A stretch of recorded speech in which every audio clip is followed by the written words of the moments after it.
Now, let us discuss third application of Gauss law. पहले application में हमने linear charge लिया था तो इलेक्ट्रिक फील्ड इंटेंसिटी निकाली थी एट ए पॉइंट। दूसरे एप्लीकेशन में शीट ऑफ चार्ज लिया था तो कैलकुलेट की थी electric field intensity at a point. अब तीसरी एप्लीकेशन में हमने इलेक्ट्रिक फील्ड इंटेंसिटी निकालनी है, लेकिन अब जो सोर्स लेना है वो लेना है चार्ज स्फेरिकल शल। तो electric field intensity at a point निकालनी होगी ड्यू टू चार्ज स्फेरिकल शल। लेकिन पॉइंट बच्चों आपने 3 जगह पे लेना है। पॉइंट आउटसाइड द शल लेना है, on the shell, inside the shell. ये फिगर में मैंने दिखाया है, दिस इज ए शल। समझो शल आपको पता है, जैसे संगतरा है, अंदर वाला पोर्शन हमने खा लिया तो बाहर से क्या बचा, that is a shall. Football ले लो सपोज, अंदर से खाली है, बाहर से वो सरफेस उसकी, दैट इज ए शल। तो वैसे ही एक चार्ज शल हमने लेना है जिस पर यूनिफॉर्मली चार्ज हमने डिस्ट्रीब्यूट करना है, और फिर उस स्फेरिकल शल की इलेक्ट्रिक फील्ड की इंटेंसिटी निकालनी है 3 जगह। एक बाहर लेना है पॉइंट शल के बाहर, एक शल पर लेना है, और तीसरा इनसाइड लेना है। वही मैंने लिखा है, outside the shell, on the shell, inside the shell. तीनों पॉइंटों पे हमने इलेक्ट्रिक फील्ड इंटेंसिटी निकालनी है। वेरी सिंपल, कोई मुश्किल नहीं। जैसे पीछे हमने 2 एप्लीकेशन में किया वैसे इसमें भी करना है। गासेस लॉ का यूज़ करना है। यहाँ देखो फिर से साइड पे मैंने लिख के रखा है, this is Gauss law. Total electric flux over any close surface high E, right, किसके बराबर होता है, हमेशा 1/ε0 times total charge inside the close surface, right. तो इसका इस्तेमाल करना है और इलेक्ट्रिक फील्ड इंटेंसिटी निकालनी है at a point due to charge spherical shell. तो लीजिए एक चार्ज स्फेरिकल शल जिस पर मैंने टोटल चार्ज जो डिस्ट्रीब्यूट किया है लेट करो क्यू है, और इस शल का रेडियस है कैपिटल आर, वो है इसका सेंटर। अब जैसे आपको मालूम है कि ये जो पॉजिटिवली चार्ज शल है, इलेक्ट्रिक फील्ड होगा बाहर की ओर चारों तरफ, राइट। तो इलेक्ट्रिक फील्ड की इंटेंसिटी एट ए पॉइंट निकालनी है और यूज करना है गास लॉ का। अब मैं सपोज एक पॉइंट लेता हूं यहां आउटसाइड, ये लिया मैंने एक पॉइंट, लीजिए पॉइंट पी, राइट। क्या शल से बाहर है, राइट। तो ये पॉइंट शल से बाहर है, और दीजिए ये पॉइंट कितना दूर है सेंटर ऑफ शल से, ये भी दिखाते हैं हम। लीजिए ये दूर है यहाँ से, वो हम डिनोट करेंगे स्मॉल आर से। अब इस पॉइंट पे जो कि शल के बाहर है, कहीं भी बाहर, यहाँ इलेक्ट्रिक इंटेंसिटी क्या होगी वो निकालनी है। अब इतना तो क्लियर है कि ये सोर्स जो है मेरा पॉजिटिवली चार्ज है, तो इलेक्ट्रिक फील्ड इस पॉइंट पे किधर होगा, आउटसाइड डायरेक्शन होगी उसकी, राइट, क्योंकि इलेक्ट्रिक फील्ड वेक्टर क्वांटिटी है। तो इलेक्ट्रिक फील्ड की डायरेक्शन ये होगी आउटसाइड, ऐसे। कहीं भी आप बाहर, हर पॉइंट पे इलेक्ट्रिक फील्ड की डायरेक्शन होगी आउटसाइड, ये, राइट। लेकिन मैग्नीट्यूड क्या होगा इस पॉइंट पे, मान लो ई, लेकिन कितना होगा वो हमने निकालना है, यूज करना है मगर गास लॉ। तो उसके लिए देखो हमें बच्चों क्या करना है, हम एक बाहर से फिर से एक इमेजिनरी सरफेस बनाते हैं, ये वाली डॉटेड जो मैंने दिखाई है, this is called Gaussian surface. ये मैं एक इमेजिनरी सरफेस बाहर बना रहा हूँ जिस पर एक पॉइंट मैंने पी लिया है जहाँ मैं इलेक्ट्रिक फील्ड इंटेंसिटी निकालूंगा, और ये मेरी गाशियन सरफेस कहलाएगी। पीछे भी बाकी 2 एप्लीकेशनों में भी गाशियन सरफेस का मैंने जिक्र किया है कि गाशियन सरफेस एक ऐसी क्लोज सरफेस होती है जिस पर हम निकालते हैं electric field intensity, electric flux, right. ये बन गई गाशियन सरफेस, इमेजिनरी सरफेस, जिसका रेडियस यही स्मॉल आर होगा, राइट, ये स्मॉल आर होगा। और इस गाशियन सरफेस, ये गाशियन सरफेस है, ये भी हॉलो स्फीयर ही है। जैसे ये आपका स्फेरिकल शेल है चार्ज्ड, मान लो ये छोटा सा बॉल है, वो टेनिस बॉल, और ये उसके बाहर से फुटबॉल खाली अंदर से, तो ये भी शल जैसा ही बना, राइट। तो अब मैंने एक गाशियन सरफेस ली बाहर से जिसका रेडियस है आर। अब इस गाशियन सरफेस पर हर पॉइंट पर इलेक्ट्रिक फील्ड की डायरेक्शन क्या होगी, बाहर की ओर, लेकिन मैग्नीट्यूड क्या होगा किसी भी पॉइंट पे वो हम निकालेंगे। तो उसके लिए मैंने यूज़ करना है गास लॉ। तो देखो बच्चों, हमने क्या करना होगा, हमें टोटल पहले निकालना होगा टोटल फ्लक्स इस गाशियन सरफेस पे कितना होगा। उसके लिए हम क्या करेंगे, हम छोटा सा एरिया यहाँ सेलेक्ट करते हैं, स्मॉल एरिया, ये स्मॉल एरिया जिसको हम रिप्रेजेंट करते हैं एरिया वेक्टर से, और वो एरिया वेक्टर हम बाहर की तरफ दिखाएंगे यहाँ ये, और डिनोट करेंगे वेक्टर ds से। ये बन गया एरिया वेक्टर, राइट। और देखिए इलेक्ट्रिक फील्ड जा रहा है इस छोटे एरिया से बाहर की ओर, तो बोलो इस स्मॉल एरिया पे फ्लक्स कितना होगा। मैंने पूरे गॉसियन सरफेस पे फ्लक्स निकालना है, राइट, यहाँ के लिए। तो अब पहले स्मॉल एरिया पे फ्लक्स निकालेंगे। तो स्मॉल एरिया पे फ्लक्स कितना होगा वो हम लिखेंगे d phi E is equal to, formula आपको पता ही है, फार्मूला होता है vector E dot d s. खोलिए डॉट प्रोडक्ट, ये होता है E d s cos theta. अब थीटा कितना है यहाँ डी एस और ई के बीच, 0। सो आपका फ्लक्स आएगा इस स्मॉल एरिया पे ई d s cos 0 degree, cos 0 1 होता है, तो स्मॉल फ्लक्स निकला इस छोटे से एरिया पे ई डी एस।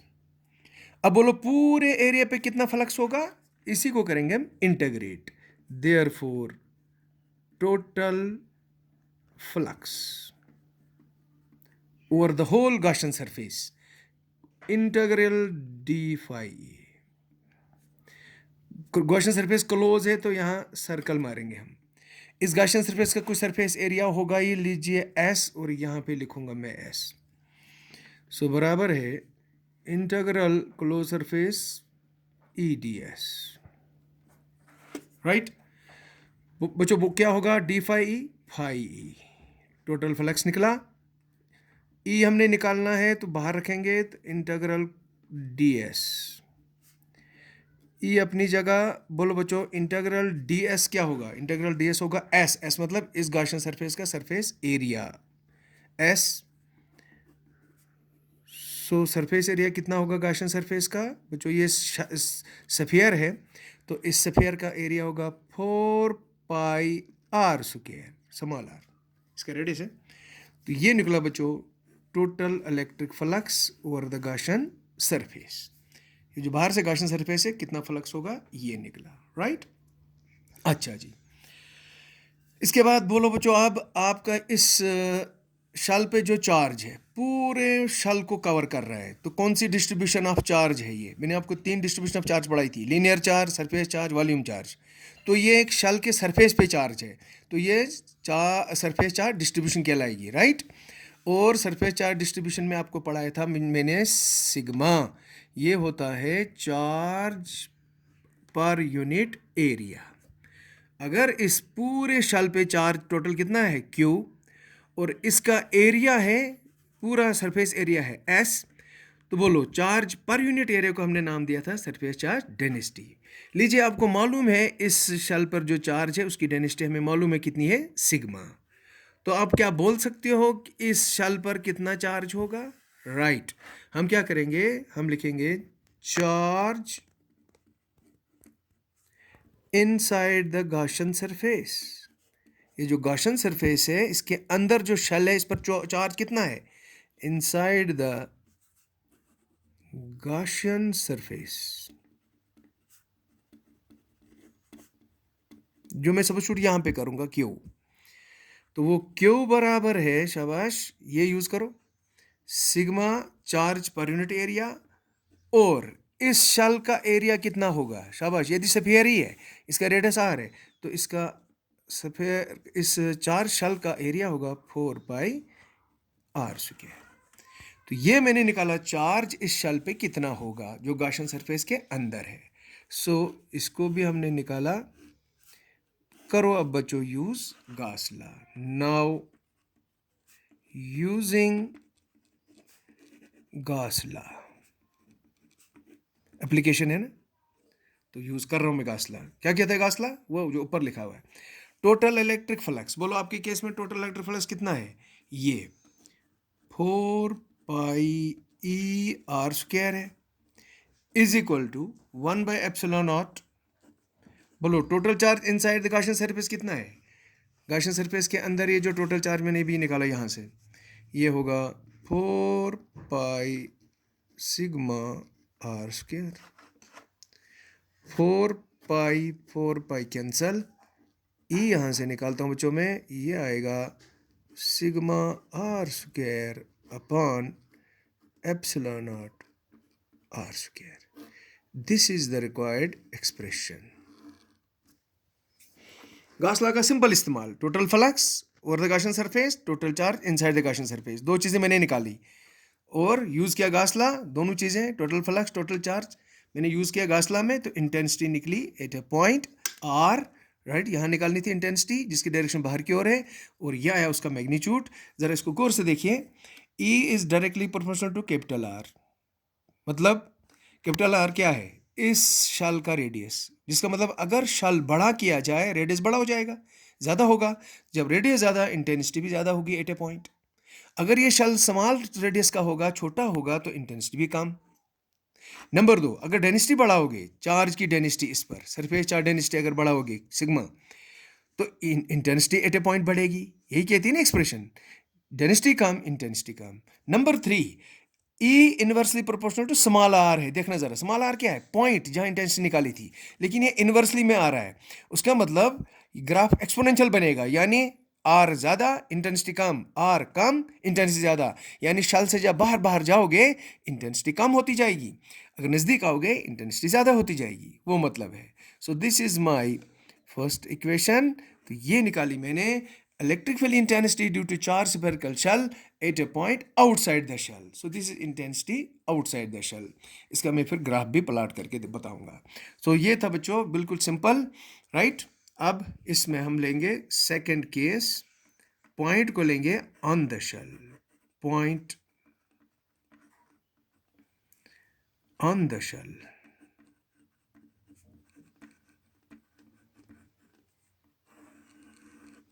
पहला था आउटसाइड द शेल, ये हो गया। अब पॉइंट ऑन द शेल, लाइए इस पी को शेल पर बच्चों, इस पी को जो ही मैं अंदर अंदर अंदर लाऊंगा, जो ही मैं यहां पहुंचूंगा, तो पी कहां पे आएगा, शेल के ऊपर। बोलो जो बच्चों पी जो है शेल पर आएगा, तो स्मॉल आर जो है यहां से यहां तक हो जाएगा, तो ये जो डिस्टेंस है स्मॉल आर बराबर हो जाएगा कैपिटल आर के। तो जब पॉइंट शेल पे होगा बच्चों, स्मॉल आर बराबर हो जाएगा कैपिटल आर, नहीं? तो करो ये substitute value in first equation, therefore intensity निकलेगी ऑन द शेल, ई होगी sigma R square by epsilon naught, करो स्मॉल आर की जगह कैपिटल आर, यहाँ सबस्टिट्यूट आर स्क्वायर, बोलो कैंसिल हो जाएगा, R square sigma upon epsilon naught R. तो ये होगी बच्चों इंटेंसिटी उस वक्त कहाँ, शेल के ऊपर, जो होली सोली डिपेंड करेगी शेल पर, जो चार्ज डेंसिटी है उस पर। डेंसिटी ज़्यादा होगी इंटेंसिटी ज़्यादा, डेंसिटी कम इंटेंसिटी ज़्यादा, तो रेडियस पे नहीं साइज पे नहीं डिपेंड करेगी, तो उसका मतलब ये मैक्सिमम वैल्यू होगी इंटेंसिटी की ऑन द शेल। क्योंकि बाहर हम देख रहे हैं इंटेंसिटी में स्मॉल आर आ रहा है इन्वर्सली में, उसका मतलब आर ज़्यादा, दूर जाओगे शेल से, सेंटर ऑफ द शेल से दूर जाओगे इंटेंसिटी कम होगी, नज़दीक आओगे इंटेंसिटी ज़्यादा होगी, लेकिन यहाँ आर स्मॉल आर कहीं है ही नहीं, उसका मतलब intensity will be maximum on the shell. तो थर्ड पॉइंट, तीसरा कौन सा है, inside, point inside the shell, point inside the shell. चले बच्चों, बोलो इंटेंसिटी क्या होगी, पॉइंट अगर किसी पॉइंट पे जो इनसाइड द शेल हो। लाओ अब बच्चों, पहले पी यहाँ था आउटसाइड, फिर ऑन द शेल, अब लाओ यहाँ पे पी यहाँ लाओ। बोलो बच्चों, इस पॉइंट पे इलेक्ट्रिक फील्ड क्या है, वहाँ तो है ही नहीं, इलेक्ट्रिक फील्ड तो बाहर है, शेल के बाहर है, अंदर है ही नहीं कुछ। So what is electric field inside, zero. क्या कोई चार्ज है शेल के अंदर, नहीं, चार्ज इज जीरो। जब अंदर चार्ज जीरो है तो फ्लक्स कितना होगा, जीरो।